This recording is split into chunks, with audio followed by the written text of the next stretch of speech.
Mark Chesnutt, tradition lives. As long as you're living and breathing, tradition lives in country music. I know that. And I was thinking as I was headed to the studio today, did I hear you at the Opry the other night say it had been 26 years? 26 years since the first time I played the Opry. Yeah. So I've been out burning up the road ever since. So you were the class of what, 89, 90? I mean, it would have been 1990 when you played the Opry, but yeah, it was 90. Yeah, I signed my record deal in 89. Yeah. And my first single and album came out in 90. I haven't stopped. I've been going, I see where all these other guys and girls take off, they take a break, they go vacationing for about a month or two, I've never done that. I think I've only had 3 weeks. Now, I'm not bragging or complaining, I'm just stating the fact, That's what works for you. I've never stopped. I always keep going, yeah. Now, Tracy Byrd, your careers, when you left and signed your record deal and came to Nashville, the old line story out of Beaumont was that he took your place at the place you had been playing. Is that the way that worked? And then he eventually got a record deal and followed.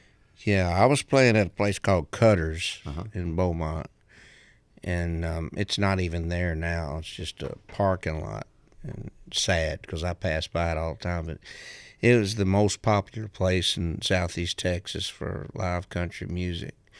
And that's all there was live honky-tonk music. It had a big, gigantic dance hall and 5, 6 bars in there. It was packed every night. And we played in there probably, sometimes it depending on the season, 4 to 6 nights a week. And it was always full of people. And I knew everybody there. It was great. And that's where I was singing when Mark Wright came down to see me. Now, were you Mark Chesnutt, just front man for a backing band, or were you in a band? I had my own band by that point. Yeah. I had started out singing down there, setting in with bands, and then I eventually started putting my own bands together. So, what was your first band called? Did they have a name? No. No. We were just a bunch of guys up there with a bunch of junk for equipment, and it just thrown together PA system that hardly ever worked. Oh, it was awful, man. We had old stereo speakers from record players, and from the old stereo systems that we had at our houses, and we just had anything we could get by with, and cheap old microphones and everything, and but we were bound and determined. I was bound and determined to have me a band, and that's what I did, because I'd sit in and sing with so many of them, and I wanted to have my own, and I finally did it. And in between then, before that, I was playing by myself. I was me and a guitar and an amplifier and a little PA system. I was dragging that all over the place, singing. So when were you? Bars. How old were you when you first started? 16. So your first solo gigs would have been? When I was about 17. I was singing with bands, setting in when I was about 16. Was that your replacement for what a lot of guys, 16-year-old guys in high school, are doing? Is they're playing ball or playing whatever the sport is, whatever the season is. Were you an athlete at any point, or was it always music? No, I tried to be an athlete. I was really big into karate in the when I was a teenager.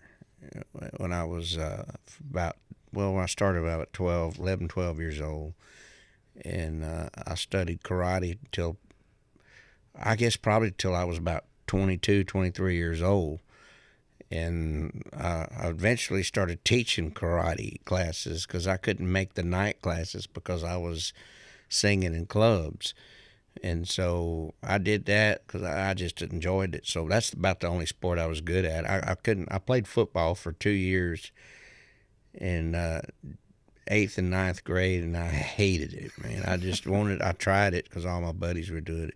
And I just got my butt kicked all the time. So I got hurt all the time, and I wasn't no good at it. So I gave all that up and started playing drums and guitar and singing and doing the karate thing. So where did the music come from? Was it what you heard on the radio, Was it genetic in that your parents or grandparents or It had to anybody be, in your family? had to be genetic because my daddy was a singer and he loved music and he wrote songs.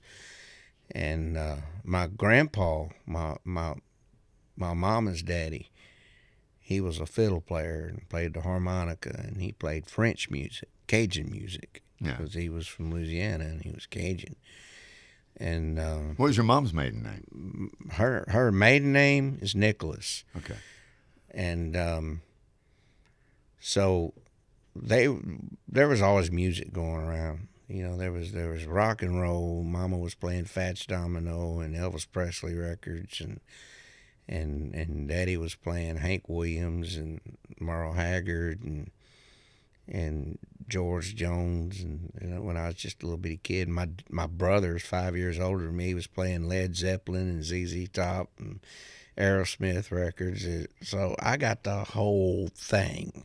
I had the blues, the rock and roll, the country, and plus we listened to the radio a lot. So I heard all the new music that was going on. That was new at the time. You know? Who would have known that you would actually cover an Aerosmith song and do it successfully years and years later in your career? I don't want to miss a thing. I was talked into that.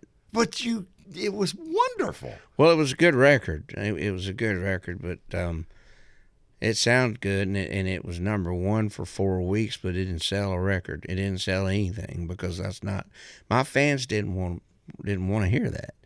Radio loved it. They played the hell out of it, man. They played it all the time. But the problem was, you know, it sat there for 4 weeks at number one, and I couldn't get the record company to release the album. The CD was in the can, ready to go. They said, "No, it's not your turn yet. You know, we're not. You got to wait for your time." Well, we're sitting on a number one hit. How smart? How dumb do you have to be? I don't want to put anybody down, but that was really a dumb decision, and they didn't release it until the record fell off the charts. And I mean, when it fell, it didn't go like from number one to number two to three. It didn't fall down the charts. It fell flat off the charts. And when they put the album out, it didn't sell. Nobody cared anymore because by then, everybody thought, well, Chesnutt's done sold out. Now he's doing pop covers. Well, I want to come back to the early part of your life. I didn't want to do the song anyway. I was talked into it, like I said, because I wanted to keep my record deal. And we were talking about your early years growing up down in the Golden Triangle, and I want to come back to that. But while we're on this subject, this is a perfect time to talk about the frustrations that artists face, that fans have no idea what's going on, like what you just described. Yeah. You would have had no idea as that young teenage boy playing your heart out night after night with nothing more than a dream and the talent to back it up if you got the right breaks, and you did. What was the thing on the business side that you were least ready for when you finally got to town? We talked about Tradition Lives, the new album, and this you've been doing this traditional country music thing. This album just jumps out of the speakers when you put it in, the new album. We'll talk more about that coming up. But in 1989-90, when you signed that deal over 25 years ago, what were you not ready for on the business side? All the BS. Yeah, I knew. My daddy told me because he had messed around. He'd come up to Nashville quite a bit. He was a great singer and songwriter, and he had some things going for him. He had some dealings with Cedarwood Publishing Company, John Denny, and all these guys, and he knew how the business worked, and he figured out real fast that it wasn't for him, and I couldn't figure that out, but I could understand because he had a wife and 2 kids, and he couldn't leave all the time, couldn't be gone a lot. So I understood that. So he gave it up, you know, and just worked and passed it on to me. I just got it naturally from him, and so I thought country music. I thought Nashville was like what you saw on Hee Haw and what you saw on TV, you know, and. So I come to Nashville, and some of it was like that, like I thought it would be. And then when I got to messing around with the business part, you know, then I got real disillusioned real fast because it was all of a sudden it wasn't about music anymore. It was about money image. There was so many people telling me what I should do and not do, from what I sang and what I wore and what I said.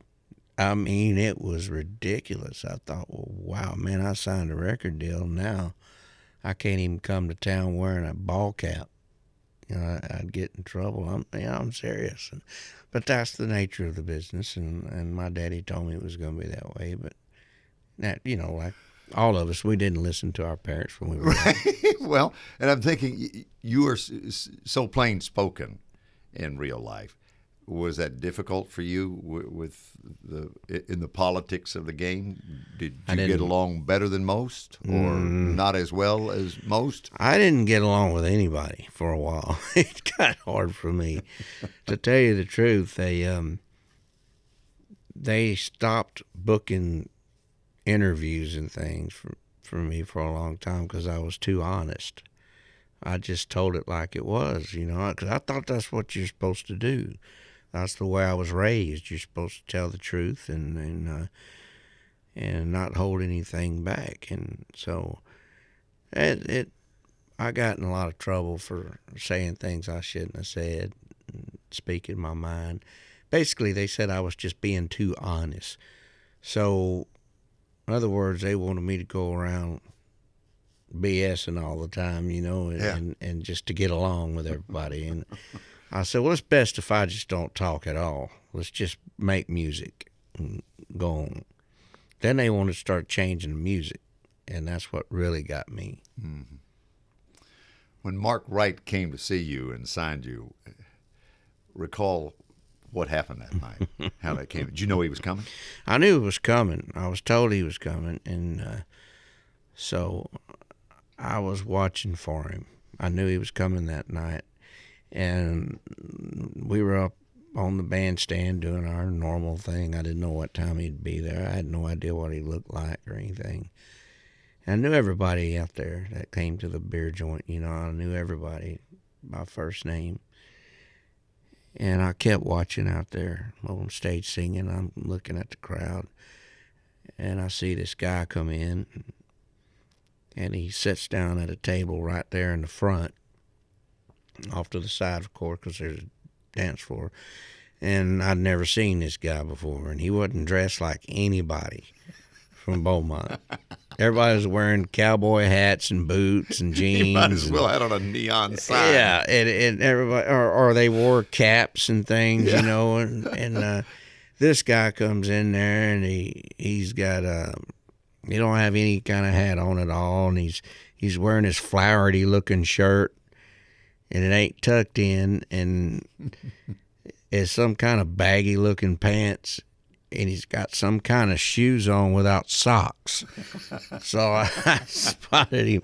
I said, that's got to be him, man. That's not one of my people. But, man, he's from Nashville. This guy's coming to look at me, and he's from Nashville. I hope nobody whoops his butt before he gets a chance to talk to me, because I mean, he was getting some looks from them rednecks in there. So he sat there and he watched me, and then I spotted him immediately and went over and talked to him, and we hit it off. We became real good friends right off the bat. And everybody else was real nice to him, too. Yeah. So, you know. Little did you know, being from Arkansas, he's as big a hillbilly as it was in the room man, that night. He was a big hillbilly, but he just wasn't from Southeast Texas. And you could spot that. Let's go back. So does he sign you that night or the next day, or how long did it take for you to actually? It took several months. Okay. Probably Probably like a year. He came down a few months later with Tony Brown and Bruce Hinton. Woo! Well, some heavy hitters that started you in your career, huh? And I had never heard of Bruce Hinton, but I knew who Tony Brown was because he produced George Strait records. So anything that had to do with George Strait, I was all over. I knew all about it. And they all thought I wore a hat because of George Strait. You know, but that's not the truth. The reason I wore a hat was because of Hank Williams Jr. and Waylon Jennings. That was way before I ever saw George Strait. You know, he didn't come around till 81. You know, by that point I was already trying to be like Hank Jr. and Waylon. An outlaw. Yeah, I was trying to do that kind of stuff. But anyway, that's what he said. He said, "You wear a hat all the time, or just when you sing?" That's what Mark said. I said, "When I sing, you know, I like to look the part, and well, your sleeves are rolled up, your shirt tail's hanging out. You're not wearing Wranglers." I said, "Yeah, I know." And so he said, "First thing we got to do is got to lose 20 pounds before we can bring the rest of the guys, before I bring Tony and Bruce over here. And you got to buy you some Wranglers, and you got to buy you a big belt buckle and tuck your shirt tail in and keep your sleeves rolled down." I'm not lying. He told me this. Basically, they wanted me to look like George Strait, put the George Strait uniform on. Okay. Well, back then, you know, I'm 25 years old. I'm going to do anything to get a record deal. Yeah. And so I did that, and they came down and looked at me, and I did all I could. I lost a bunch of weight, and they came down several months later, and eventually it turned into a record deal. And it didn't happen real fast. It took a lot longer than what it sounds like. So time passes. You've signed your deal. You're in Nashville. You've recorded, and you got a hit record on the radio. I mean, all over the radio. You couldn't turn on country radio that you didn't hear Mark Chesnutt. How dramatic was that for you? Were you ready for what came with fame? No, nobody is.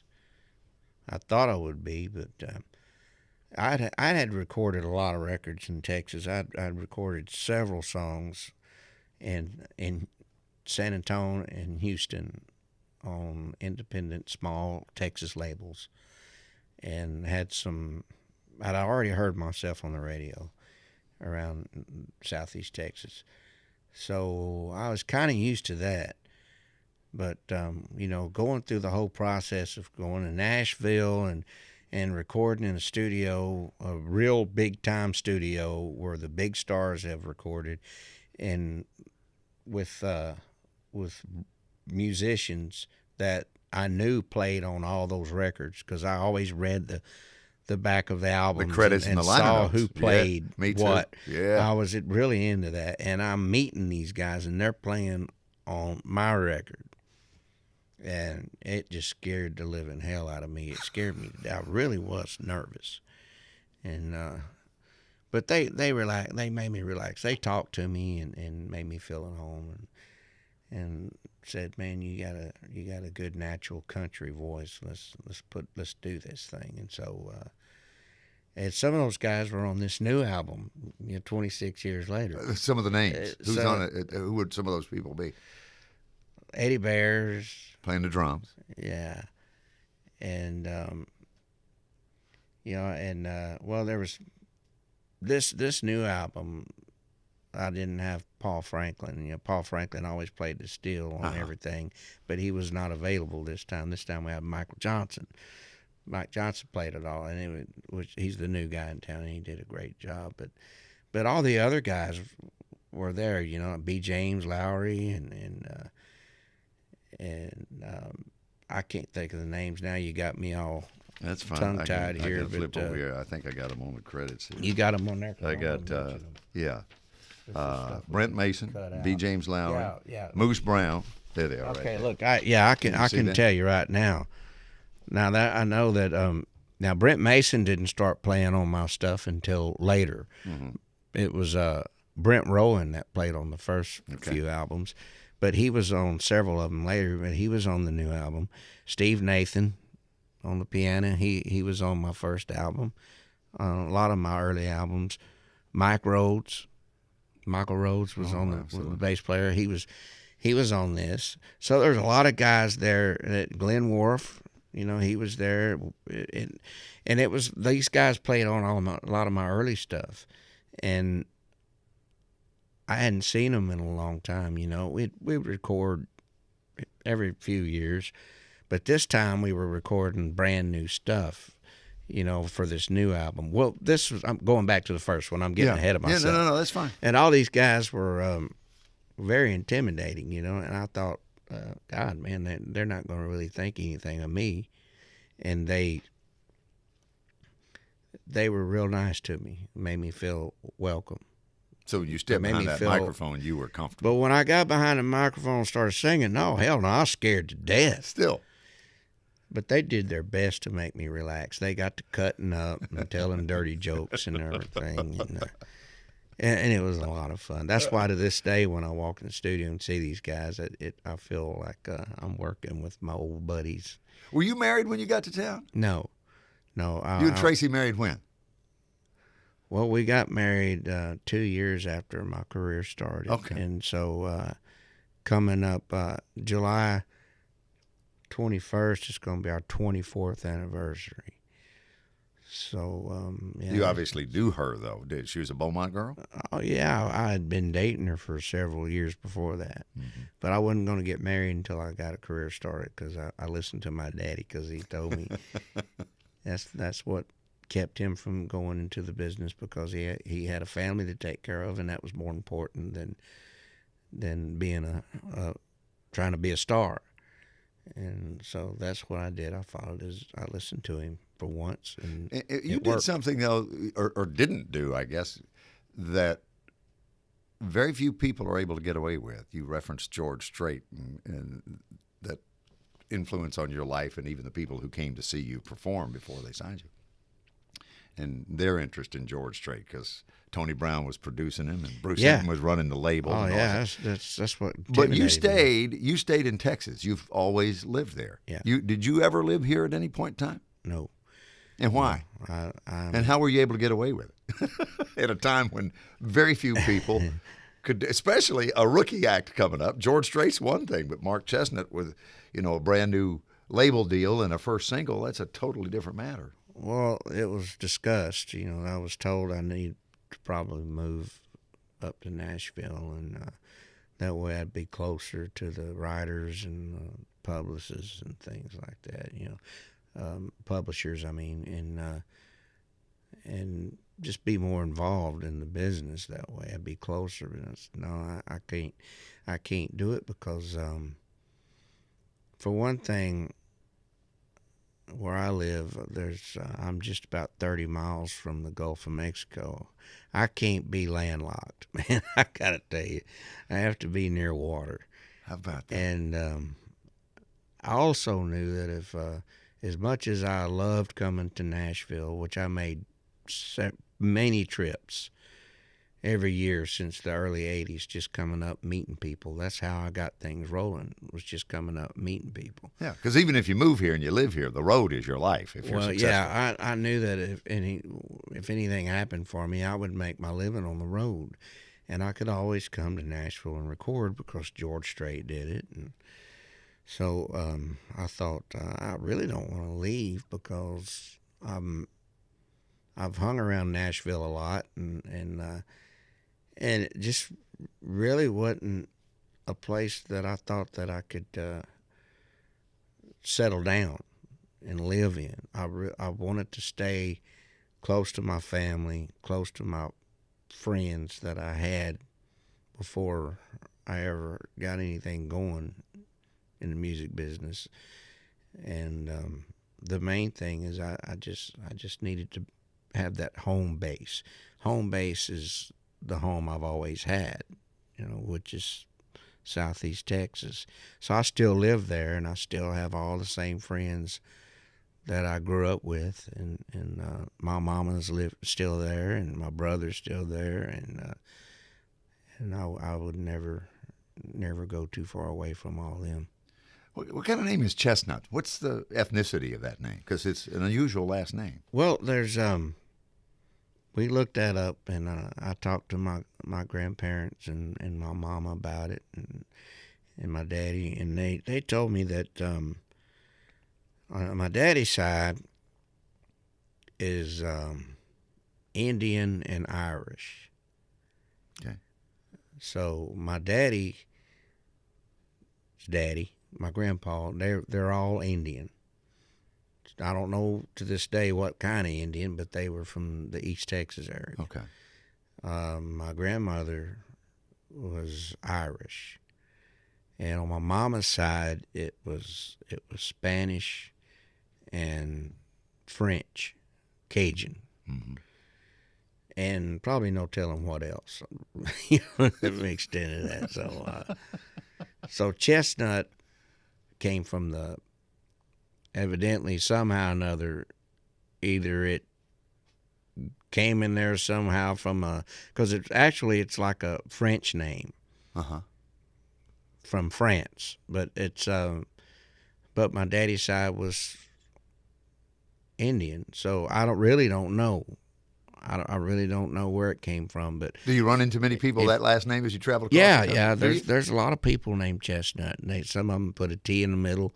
Some people have one T at the end, and I have two. And there's a lot of people that have the same name. I've met a lot of Mark Chesnutts too. So, but I don't really know. I don't know. There's so many. We're all mutts when you look at it. Yeah, I was gonna say. Heinz 57. Yeah. I'm Bill Cody with Mark Chesnutt, and his new album's called Tradition Lives. We'll continue in just a moment. Hi, this is Bill Cody from 650 AM WSM. Thank you for watching our YouTube channel. If you like what you've seen, click the button below.